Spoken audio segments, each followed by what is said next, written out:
Okay, folks, it's your buddy Mike Messier. Thought I'd do a very special impromptu. This is live. This is Tuesday, 3:48 p.m., July 2nd. You might be wondering, well, gee whiz, I'm watching this not at 3:28 p.m. on July 2nd, 2024. I'm watching this on July 4th. Happy 4th of July, people in the future. Or I'm watching this on July 5th or July 6th. And Mike, it says that you're live. Well, the rebroadcast is rebroadcasting live if you're in the future. So I hope the future is doing well. For those of you on the 4th of July or the 5th of July, I hope the world hasn't gone to total pandemonium like Morris Day and the Time by then. But if you're here on Tuesday, July 2nd, we are live, and I'm going to open two special packages. I think I might have just blown the lead on this one. And I know that you people are very you have your fetish, you like to see the cut.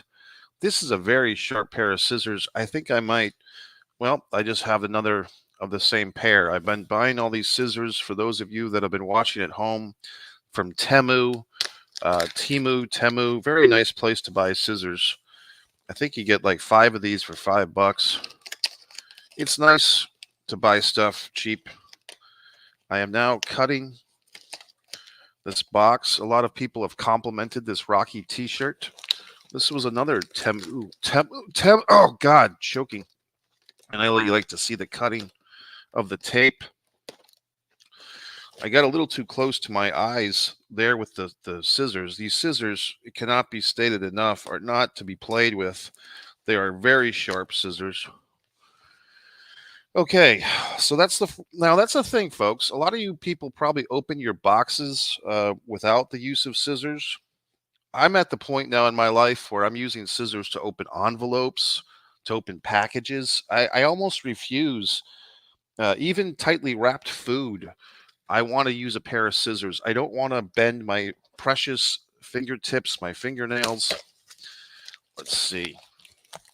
Okay, now here's the thing, folks.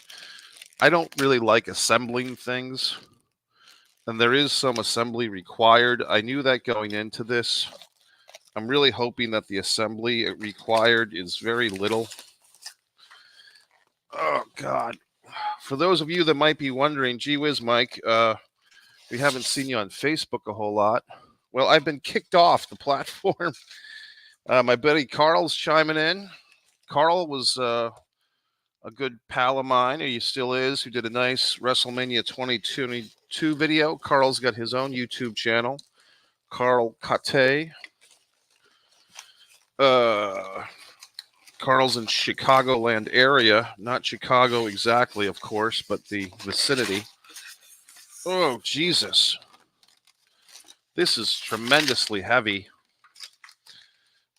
This is what's in the box. Look at it's got like actual screwdrivers, like screws, like heavy screws are in this thing. My goodness.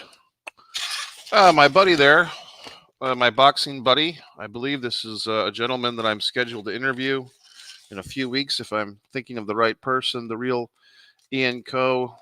If this is who I'm thinking of, the boxer, we'll be doing an interview in a couple of weeks. I believe on July 12th, if I'm not mistaken. I recently picked up a Honky Tonk Man and Owen Hart shirt. Wrestling shirts are a guilty pleasure. That's true. And I actually do get a lot of compliments when I wear my wrestling t-shirts out and about. A lot of times the NWO shirt, I have a couple of NWO shirts now. People have been intrigued as to what they are. Some people thought it was a Bernie Sanders reference. Okay, folks, in case you're wondering what is this giant monstrosity, and some of you guys, even Carl and Carl might be appreciative of this.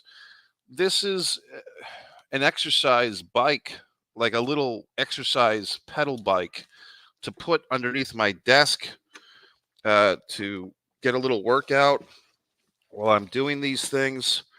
As you know, I spend so much time online, so much time on the computer creating wonderful content for you people that, I need to get my reps in, folks. I need to get my blood flowing.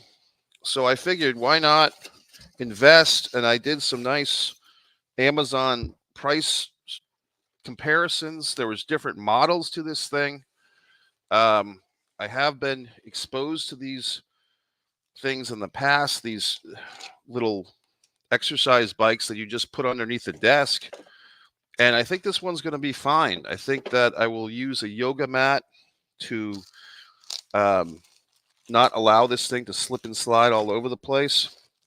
I am not looking forward to the assembly, but in the last few weeks, folks, you'd be surprised. I've actually gotten better about assembling products.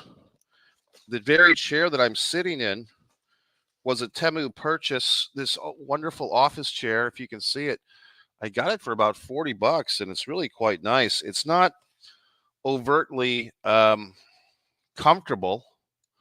It's just comfortable enough to get stuff done. You know what I mean? Carl's saying nice headphones. These were an Amazon purchase about 2 years ago, buddy.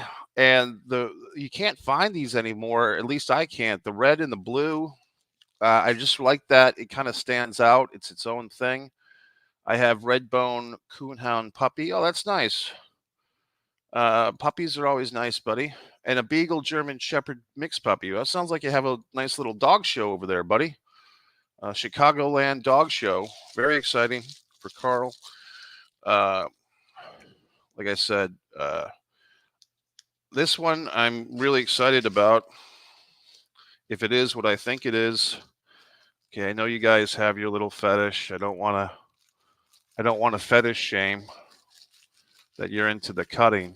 I do want to encourage your participation, so I'll let you hear that audio. Little bonus cut for you. I know you guys are into that. And no judgment on my behalf. So let's see. Should I get to this question real quick? Thoughts on Chad Gable, the wrestler for WWE? He's very talented. I think in WWE land, sometimes the best and the brightest don't get fully appreciated. I was just watching the former Damian Sandow be interviewed on the Monty and the Pharaoh show. And he was a top guy. He was the first guy to not cash in on the Money in the Bank contract. They were talking about that. WWE is known for just playing favorites, and a lot of times they don't listen to their fans. And I think Chad Gable's one of these guys for 4 or 5 years, or maybe 6 or 7, going back to the Jason Jordan tag team and everything he's done as a good guy, a bad guy, very great talent. And I think, I just don't think they're ever going to utilize a guy like that as much as we'd like to be honest. So I don't think there's anything wrong with Chad Gable. I think it would be interesting if him and the Wyatt Six have like an extended program, because that would kind of be a heel versus heel program, unless there's some type of unification, or if they bring Chad Gable into the Wyatt Six, that might be really interesting. But let's get to our main event, folks. So basically, I think he's an underutilized talent. To answer your question, I think Chad Gable is an underutilized talent who's great on the mic. He's great in the ring. And I just feel like one of these guys that the WWE undervalues and the fans don't.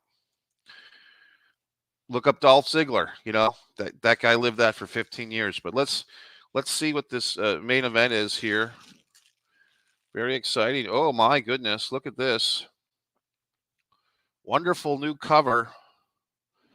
Now, this is gets into this world of self-publishing, gentlemen. This is my novel, Fight or Play Basketball. Ian would appreciate that. It's got a boxing story. It's got a basketball story. Single mom, a kid, a couple of boxers. Look at this wonderful background. Very exciting. That's your buddy. And you wouldn't believe that I actually published this book in 2022. Self-published, and I've gone around the ringer with this thing.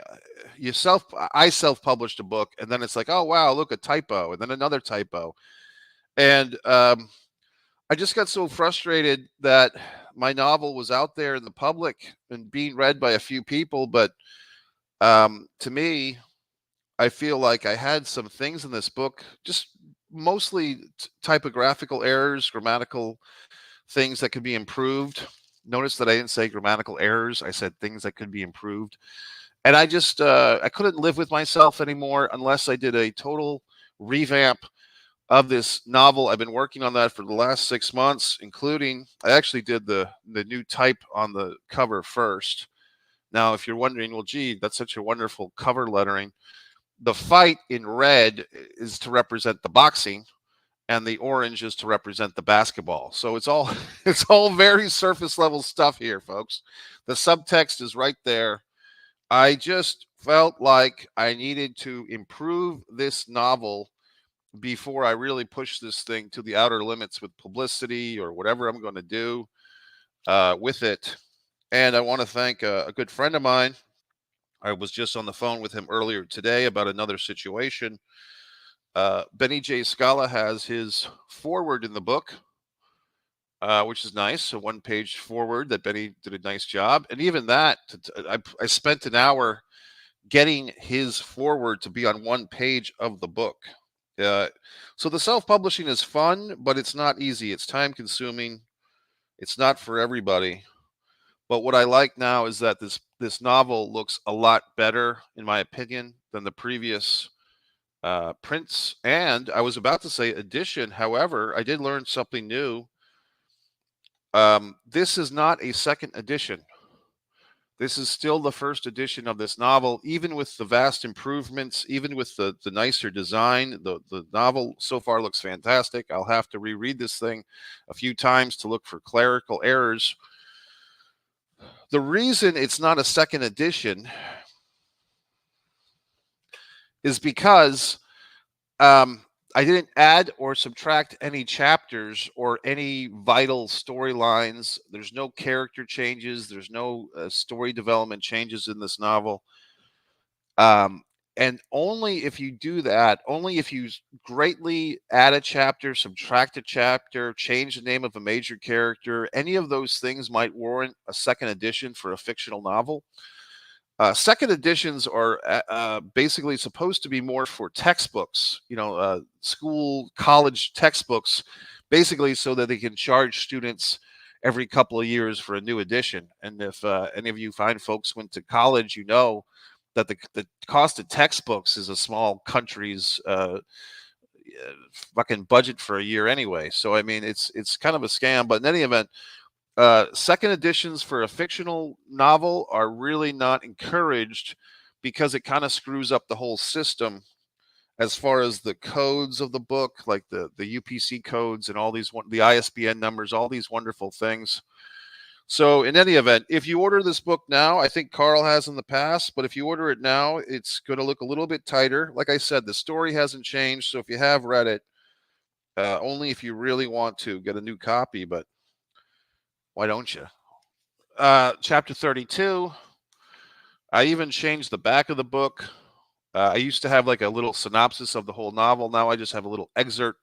So in any event, folks, I'm very excited. I can sense the excitement throughout the world, the universe. Other things going on here with me. I've been exploring my my artwork, my acrylics, as you know, very exciting.